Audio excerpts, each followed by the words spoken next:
For Max, it was difficult to remember when John's demons had come to the front. After the problems with the choir, he had changed. He had become obsessed with what had happened and had started staying up all night, staring at a computer screen. He was going through the emails again and again, trying to find out what had happened. He was unshaven and was clearly going through depression. Both Max and Kurt did what they could to support him. They were both at a loss as to understand what had happened. There was no doubt that the choir had ended and that there was no opportunity of restarting it. Even John's emails to other members of the choir went unanswered, and at best they were returned with a few lines of support. No matter how many times John pleaded his innocence over the theft allegations, it was clear that people didn't really believe him. For Max, he was disappointed by these reactions. These people had been his friends for many years, and yet now they were turning their backs on him. How could he be so ungrateful after all that John had done and the effort in producing concerts that everyone had agreed were a success? In Mosselstraat, both Max and Kurt were trying to get back to normal, but John had changed. Even Wotan was beginning to notice the difference. John was quiet and reserved and spent a lot of his time in front of a computer screen, not speaking. Kurt was at a loss about what to do. Perhaps it was because Max was older and more experienced that he decided that he should do something to help his friend. He wasn't sure what he could do, but he could see that John was suffering. He had taken this incident personally, and it was affecting his mental health. Also, he was drinking far too much. John had always liked to drink beer, but Max hadn't thought much about it. They all liked a beer or a glass of wine in the evening and when friends came down. Now, though, John was drinking constantly. He wasn't sleeping very well, and a can of beer was constantly in his hand. It wasn't strong beer, just a normal light one, but he was now drinking all day. Max didn't worry too much about this. If it made him feel better, then this was just a phase he was going through. At least he wasn't drinking hard liquor, such as whiskey or vodka. Max did, though, start to be concerned when John announced that his doctor had given antidepressants. This wasn't so worrying in itself, mainly because many people take antidepressants. But he was also drinking as well, and Max wasn't sure that his doctor would have been aware of this. However, at least John was talking to his doctor, and he was sure that he would be receiving the correct advice. All Max could hope to do was support John through this difficult time and make sure he knew that he, at least, was there to support him whenever he needed it. It was difficult to see his friend this way. It was as if the light had gone out of him. John had lost his light, his friendly personality, and was now quiet and appeared lost. He did keep talking about the choir and how he would fight back. He would start a new choir, and soon everything would be back to normal. There was one consolation, though, during this dark time. This Adam Huxley had failed to form his own choir. John had heard about this from an old friend who was still one of the people who kept in contact. No one had been interested. It had also gone further. Although the choir members had not liked the allegations made against John, they were certainly not going to side with this man who had made them. In fact, they all turned against him, and his reputation among the expat community has sunk to a low depth. Instead of being the hero of the story, he was now seen as a villain, and the Brussels expat community is similar to a village. Once a rumour starts, they soon spread, and even people who had no contact with the choir were hearing about the story. The story how this journalist had personally destroyed a popular and well-known choir. This Adam Huxley had become famous in Brussels, but for all the wrong reasons. In the following months, it was clear that John had changed. He wasn't interested in going out to Brussels, even though he was still receiving invitations to receptions and events. He wasn't interested. His enthusiasm for life had gone. It was as if a light had gone out inside him. Kurt was also becoming more distant. When he wasn't at work, he would spend his evenings playing his computer game, taking very little interest in the rest of the house. Max was also feeling the effects. He was beginning to feel lonely in the house where he'd once felt so at home. It was at this time he found a friend in Wotan. The two of them were finding themselves spending more time together. The dog was sensing the change in the house. They would go for walks together. They would play in the garden. They were becoming best friends.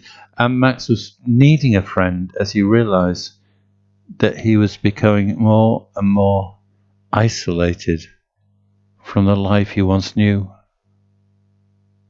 When the weather was fine and warm, Max would find himself sitting outside on the edge of the patio, the back of the house facing directly west, which meant that the sun would go down slowly at the end of the garden.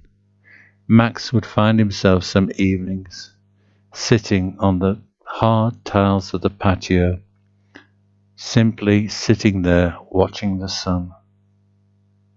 Max would sit there, and Wotan would often be in the garden, walking around the edges, sniffing the grass. He would occasionally look up and see Max sitting there. He would finish his tour of the garden and then come back up to the house. He would walk slowly behind Max and stand next to his right shoulder, joining him, watching the sun go down. Nothing was said between the two of them as the sun slowly set.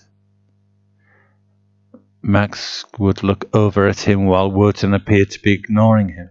Occasionally he would lean over to his side and gently place his head against Wotan's. The dog would just stand there and then just gently lean his head against Max's. It was as if they were having a connection, an understanding, nothing substantial, just an understanding between a man and his dog. Max would always remember this in the years to come. It was a special time, a special relationship. It was a man-dog moment, watching the sun go down. Slowly, John was beginning to return to his old self. He never would be free or open person that Max had met, but there was something returning of his strength. He remembered during this time that John and he had gone for a lunchtime beer at one of the local cafes. John was trying to be cheerful, but it was clear that he was deep in thought. Max had mentioned this, but at first John had not replied. As he sat there enjoying a Belgian beer, Max started the conversation. "So, what do you want to do now?" he asked, referring to the loss of the choir. "I want to get back to having a normal life," John replied. "I want to go back to the life I had, the life Kurt and I had before all this happened." "There's not much chance of that," replied Max. He was starting to think that John wanted him out of the house. That was not so much of a problem, as he had sold the house back in Birmingham and had a good price, and as such had money in the bank. He didn't want to move there. He had thought that he'd finally found a home, and didn't relish the thought of having to move to a new place on his own and lose everything that he'd hoped would be long-lasting. He had given up his life and home back in England, and didn't want to think, after all that had happened, that he'd made a mistake. For a moment, John had tears in his eyes. Max could see the tears begin to form. John was quiet and looked away into the distance. "I want," John said, appearing to struggle for words. I want a best friend." "A best friend?" asked Max, surprised at this statement. "What do you mean?" I want a best friend," repeated John, almost beginning to cry. "I want someone who will be there for me, someone I can trust, someone who will be my friend." "You have Kurt," replied Max. John nodded. "I love him," he said. "I've never loved anyone like him, but it's not the same." Max was still confused. "You have friends," he replied. "Lots of friends. You know more people than I have ever known." John shook his head. "I know them, but they don't know me. They're just people. People I know. No, that's all. It's not the same. I've always wanted a best friend. I had one at school, but he's somewhere else." The tears were now running openly down his cheeks. I just," he said hesitantly, "I just want someone to love me, to be my friend, to be there. That's all." He was now looking away as if ashamed that he was crying. "Like me?" asked Max. John hesitated and then nodded. The tears were beginning to slow. He wiped them away with his shirt sleeve. "I'll be your best friend if you want," replied Max, now unsure how to react. This was a strange thing to ask. He was his friend. John knew that. "They all leave," said John, trying to hold back the tears again. "Everyone leaves me." "I'll never leave," said Max, watching this man in front of him. John nodded again. You be my best friend?" he said, almost in a whisper. It wasn't clear if this was a statement or a question. "I'll never leave you, John," he said, reaching over to touch his arm. For a moment Max felt strange. He had never been asked this before. He had friends, some he had known all his life, but here was someone asking him to be his best friend. What could he say? Of course he would be his friend. John's best friend. For once Max was seeing the real John, someone who was still that lonely child, rejected, for whom he was, or who he had struggled to be. For Max this was a promise he would keep. He wasn't going anywhere, and he didn't want to go anywhere. He was wanted, perhaps even needed. "Yes?"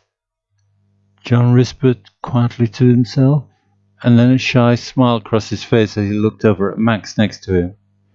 "John," said Max once again, "trust me, I'll never leave you."